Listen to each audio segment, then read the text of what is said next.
दोस्तों आज क्लास में आपका स्वागत है। पिछले क्लास में मैंने तो बताया कि 15 और क्वेश्चन नंबर 16 आपको बता दिया था। क्वेश्चन नंबर 17 से हमको बताना था, तो फिर एक बार क्वेश्चन नंबर 17 हम चलते हैं लगाने के लिए। क्वेश्चन नंबर 17 किस पेज पे हो? तो क्वेश्चन नंबर 17 जो आपका है वह है 66 नंबर पेज पे। तो 66 नंबर पेज आप खोल लीजिए। तो 66 नंबर पेज पे क्या लिखा हुआ है एक बार हम पढ़ते हैं। वित्त वर्ष 2020-21 में मिस्टर दर्शन की निम्न आय, किसी का भी नाम आ जाता है भाई। पॉइंट नंबर 1 है, पेरिस में व्यवसाय से आय जो भारत से नियंत्रित होता है इसकी आधी आय भारत में प्राप्त हुई 1,60,000। भारत में पुराने नियोक्ता से यूएसए में पेंशन से आय गणना की गई 32,000। पाकिस्तान में कृषि आय भारत लाई गई 40,000। यूके में संपत्ति से आय वहीं प्राप्त की गई 32,000। भूत की बिना कर लगी हुई विदेशी आय गत वर्ष भारत लाई गई 40,000। एक रिश्तेदार से विदेशी मुद्रा में उपहार प्राप्त किया, भारत ने प्राप्त किया 80,000 रुपये। कर निर्धारण वर्ष 2021-22 के लिए एक मिस्टर दर्शन की सकल कुल आय की गणना कीजिए यदि वह निवासी हैं, असाधारण निवासी हैं और अनिवासी हैं। अब इंग्लिश में सुन लीजिए। Mister Darshan earn the following incomes during the financial year 2020-21। Profit earn from business in Paris which is controlled from India, half of the profit being received in India 1,60,000. Income from a pension from a former employee in India received in the USA computed 32,000. Income from agriculture in Pakistan and abroad in India 40,000. Income from the property in the UK and received there 32,000. Past untaxed foreign income from brought into India during the previous year 40,000. Gift in foreign currency from a relative received in India 80,000. Determine the gross total income Mr. Darshan for the assessment year 2021-22 if he is a resident, non ordinary resident और non resident, यानी तीनों अवस्था में पूछ रहा है। तो शुरू हो जाते हैं क्वेश्चन लगाने के लिए। यहाँ पे देखिए रेसिडेंट की अवस्था,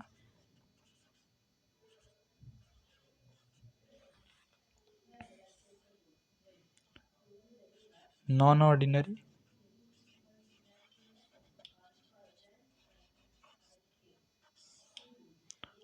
नॉन रेसिडेंट।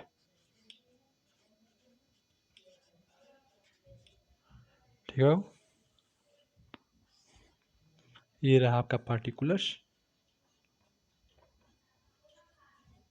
हम आपको प्रत्येक क्वेश्चन बताते चलते हैं, कोई क्वेश्चन छोड़ते नहीं है।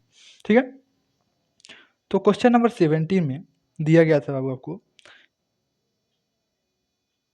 पेरिस में व्यवसाय से आय जो भारत में नियंत्रित होती है इसकी आधी आय भारत में प्राप्त की गई। अगर इंग्लिश में सुने, profit earn from business in Paris which is control from India, half of the profit being receive in India.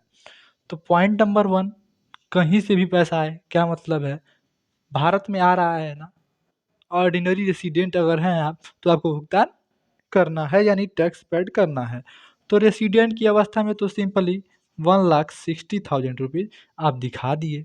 चलिए ठीक है, क्या आ रहा है भैया, ये बिजनेस इनकम है।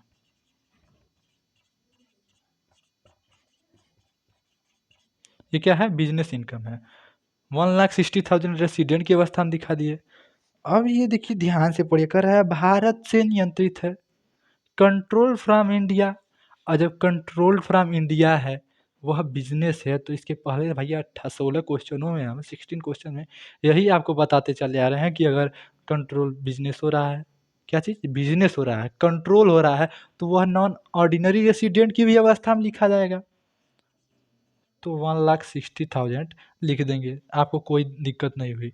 लेकिन यहाँ पे अगर हम 80,000 रुपये लिख रहे हैं तो आपको समस्या हो जा रही है, आप तुरंत अरे ये 80,000 क्यों लिख रहे हैं? अरे सर आपने बताया था रेसिडेंट की अवस्था में 1,60,000 ठीक है कि सबकी चीज़ देनी होती है। नॉन ऑर्डिनरी की अवस्था में बिज़नेस इनकम है देनी है। लेकिन आपने ये तो बार-बार नहीं कहा था कि सर बिज़नेस इनकम अगर है तो भी, और भारत से कंट्रोल हो रहा है, फिर भी नॉन रेसिडेंट की अवस्था में नहीं लिखा जाता है। तो आप नॉन रेसिडेंट की अवस्था में लिख रहे हैं क्यों? और लिख भी रहे हैं तो 80,000 लिख रहे हैं क्यों? 80,000 लिख रहे हैं क्यों? ये भी समझिए। 80,000 इसलिए लिख रहे हैं कि अंत में देखिए क्या लिखा गया है, इसकी आधी आय भारत में प्राप्त की गई। बस एक ही मेरा कारण है इसका लिखने का कि 80,000 का, और वो भी 1,60,000 ना लिखने का, क्योंकि आधी आय है, हाफ इनकम है। और जब इनकम रिसीव्ड इन इंडिया लिख दे किसी शब्द में, तो वह नॉन रेसिडेंट की अवस्था हो, फिर भी आपको कैलकुलेट करना है। तो ये इसलिए हम आपको 80,000 यहाँ पे दिखा दिए हैं। यही छोटी-छोटी आपसे भूलें हो जाती हैं। भारत में पुराने नियोक्ता से यूएसए में पेंशन से आय गणना की गई। अच्छा ये बताइए, पहले सीधे-सीधे हम पॉइंट में लिखते हैं, अभी आपको नहीं समझ में आएगा शायद, लग रहा है आप ध्यान नहीं दे रहे हैं। 32,000 हो गया। क्या नॉन रेसिडेंट की अवस्था में लिखा जाएगा, या क्या नॉन ऑर्डिनरी रेसिडेंट की अवस्था में लिखा जाए? लिखा जाएगा? नहीं सर। पेंशन है, यूएसए में आ रहा है, कंट्रोल बिजनेस नहीं हो रहा है, तो किस कारण लिखेंगे? फिर वही आप भूल कर रहे हैं, क्योंकि आप ध्यान से पढ़िए, तो इंग्लिश में ही पढ़ लीजिए आप, तो income from a pension from a former employ in India received in a USA. कैसी इनकम है भैया? ये पेंशन से प्राप्त इनकम है। पेंशन किस लिए दिया जाता है? कि आपने भारत में काम किया होगा और उसकी पेंशन आपको दी जाती है। तो भारत में काम किए हैं तो भारत से ही अर्जित हो रहा है ना, रह कहीं रहे हो, अर्न कहाँ हो रहा है? Earn in India. रिसीव से मुझे मतलब नहीं है इस समय, अर्न से मतलब है, और अर्न इंडिया में है, इसलिए नॉन ऑर्डिनरी हो या नॉन रेसिडेंट हो, दोनों अवस्थाओं में हम लिखेंगे। पॉइंट नंबर 3 डाल देखिए, पाकिस्तान में कृषि से आय भारत लाई गई। मैंने बताया कि कोई भी अवस्था हो, कहीं से भी आए, नॉन रेसिडेंट की अवस्था आए, ऑर्डिनरी रेसिडेंट की अवस्था में तो हमें लिखना ही है। एग्रीकल्चर इनकम है,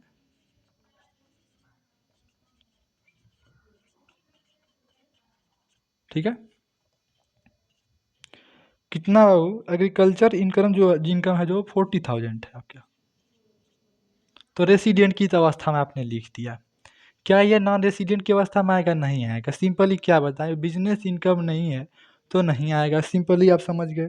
चलिए आपसे उम्मीद ही हम करते हैं कितने के बाद आप समझ जाएंगे, क्योंकि आप 18वां 17वां क्वेश्चन लगवा रहे हैं। नॉन रेसिडेंट की अवस्था में हो ही नहीं सकता, क्योंकि नॉन ऑर्डिनरी की अवस्था में तो हुआ ही नहीं है, ठीक है। पॉइंट नंबर 4, यूके में संपत्ति से आय वही प्राप्त की गई। यूके में संपत्ति से आय वही प्राप्त की गई। एसेट्स इनकम है,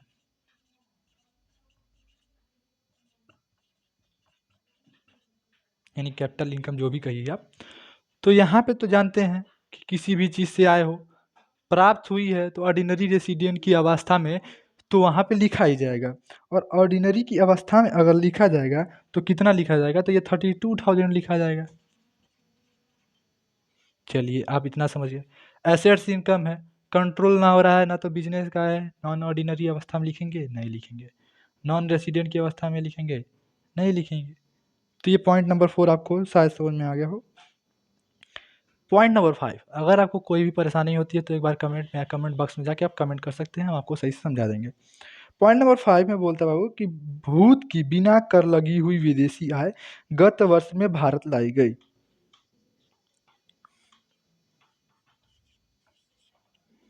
नॉन टैक्सेबल इनकम हो, चाहे कोई इनकम हो, ये बताइए, बहुत पहले की है ना, टैक्स लगा था, उसमें आप नॉन रेसिडेंट थे, ऑर्डिनरी से रेसिडेंट थे, नॉन रेसिडेंट थे, या कुछ भी रहे हो, हमसे क्या मतलब भूत की है।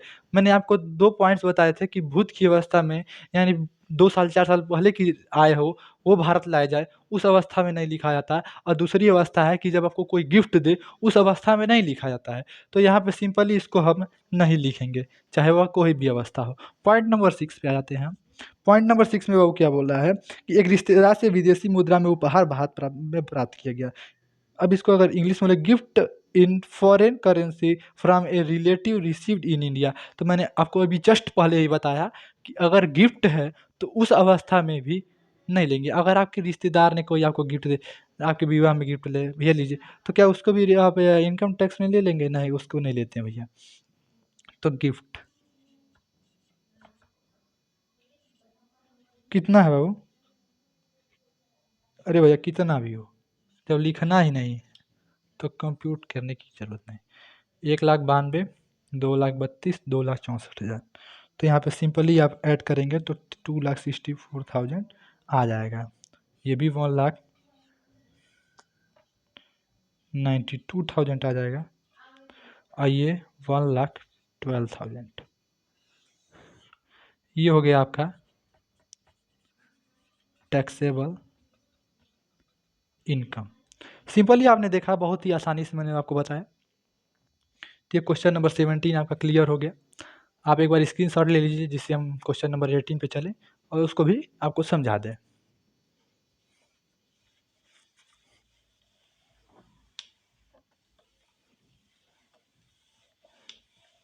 इसके बाद जो चैप्टर पढ़ने वाले हैं हम लोग, वो है income from salary. Income from salary से ज़्यादा क्वेश्चन आते हैं और परेशानियां भी बहुत हैं।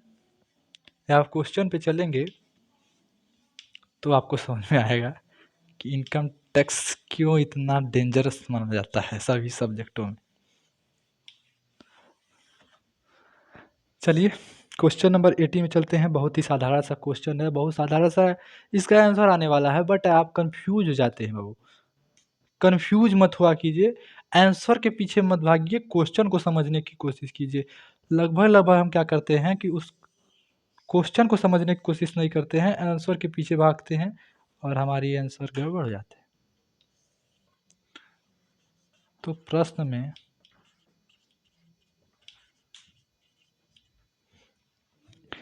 में क्या दिया है बाबू? श्री अशोक जी कर निर्धारण वर्ष 2021-22 के लिए भारत के असाधारण निवासी हैं, निम्न आय हैं। पहले हम लिख देते पार्टिकुलर्स। इसको तो हमको अगर दे दिया जाए हम लोगों को, आपको भी इस प्रश्न समझने के बाद अगर आपको 1 मिनट में लगाना हो तो लगा सकते हैं, क्योंकि सिंपली असाधारण का क्वेश्चन है, यानी नॉन रेसिडेंट के क्वेश्चन है। यूएसए में व्यापार से आय भारत में प्राप्त की गई। Point number 1। भारत में एक फर्म के लाभ में हिस्सा। पॉइंट नंबर बी 50,000 है, वो पहला 1 लाख था आपका। यूएसए में मकान संपत्ति से आय वहीं जमा की गई। पॉइंट नंबर 3 है 60,000। श्रीलंका में कृषि आय भारत में प्राप्त की गई 40,000। डी पॉइंट 4 था। पॉइंट 5 में है भूत की बिना कर लगी हुई विदेशी आय गत वर्ष 2021-22 में भारत लाई गई 1,20,000। पॉइंट नंबर 6 जो है यूके में व्यवसाय से आय जो भारत में नियंत्रित होता है, इसे यूके के एक बैंक में जमा किया गया। अब देखिए क्या करना है।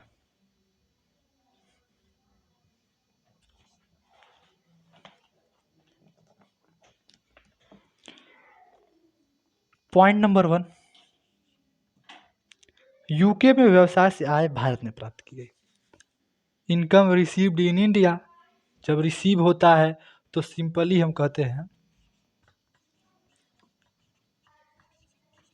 Received in India 1,00,000 rupees. इसमें आप कोई परेशानी नहीं होगी, हम समझ सकते हैं। पॉइंट नंबर बी, भारत में एक फर्म के लाभ में हिस्सा। भारत में एक फर्म के लाभ में हिस्सा, तो एक चीज आप यहीं पे तुरंत करेंगे, भारत के फर्म में लाभ में हिस्सा है। अरे भाई 50,000 तुरंत लिख दो। नॉन रेसिडेंट हो, रेसिडेंट हो या नॉन ऑर्डिनरी रेसिडेंट हो, भारत से प्राप्त वेतन है भाई, क्यों नहीं लिखेंगे? बट एक एक्सेप्शनल केस है बाबू कि जब आपका पार्टनरशिप में आप रहते हैं और पार्टनरशिप में जो इनकम होती है उसको नहीं लिखा जाता है। अब उसको क्यों नहीं लिखा जाता है समझिए। यहाँ पे आपके अमाउंट पे टैक्स लगने से पहले ही पार्टनरशिप में जो आपका प्रॉफिट हुआ था, सभी साझेदारों का एक ही साथ टैक्स ले लिया गया था। तो फिर बार बार टैक्स सरकार क्यों लेगी? आप भी अगर ये चीज़ जानेंगे तो हम विरोध करेंगे, अरे हाँ सही बात है, हम क्यों टैक्स दे बार बार, तो नहीं देते हैं। तो पॉइंट नंबर बी, यहाँ पे पार्टनर्स इनकम जो होगा वो नील होगा, यानी नॉन टैक्सेबल होगा। पॉइंट नंबर सी, यूएसए में मकान संपत्ति से आए वहीं जमा किए गए। Point number third, house property,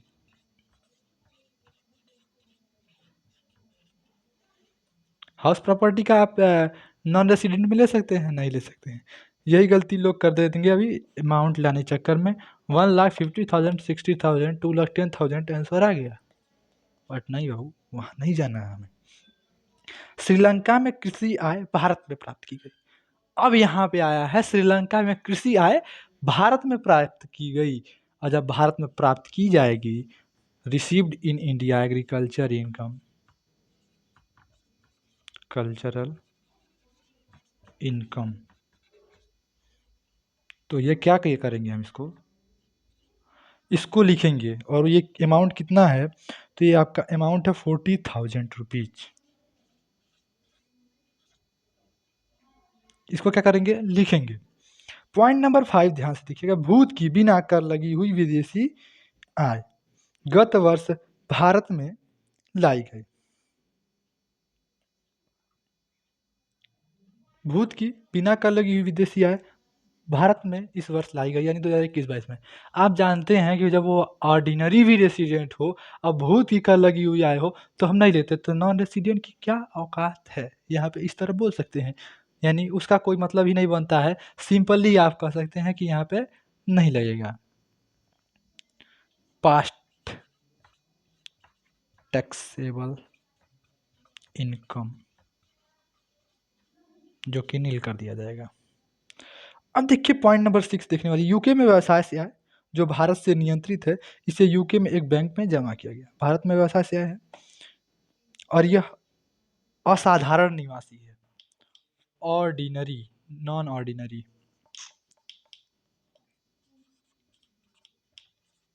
non resident लिख दिए थे हम, नॉन ऑर्डिनरी है।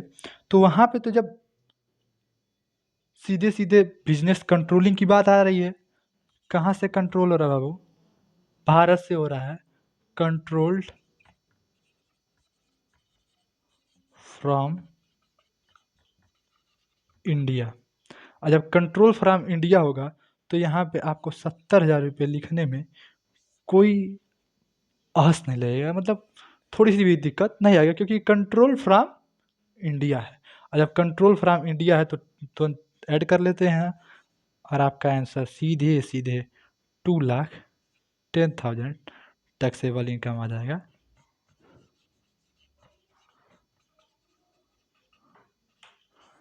और इसी के साथ हम इस चैप्टर को,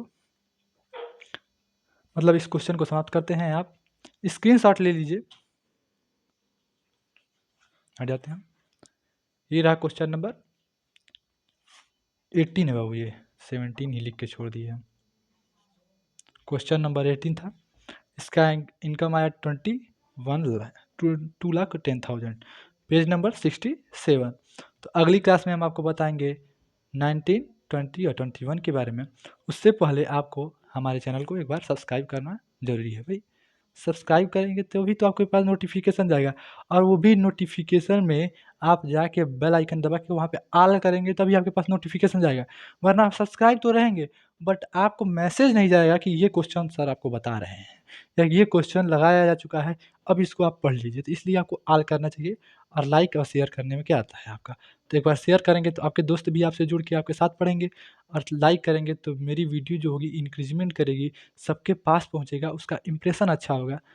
तो आपके लिए हम बेहतर से बेहतर क्वेश्चन लाने का प्रयास करेंगे। चलिए एक बार क्वेश्चन नंबर 18 का स्क्रीनशॉट लीजिए। मिलते हैं आपसे अगली क्लास में। धन्यवाद।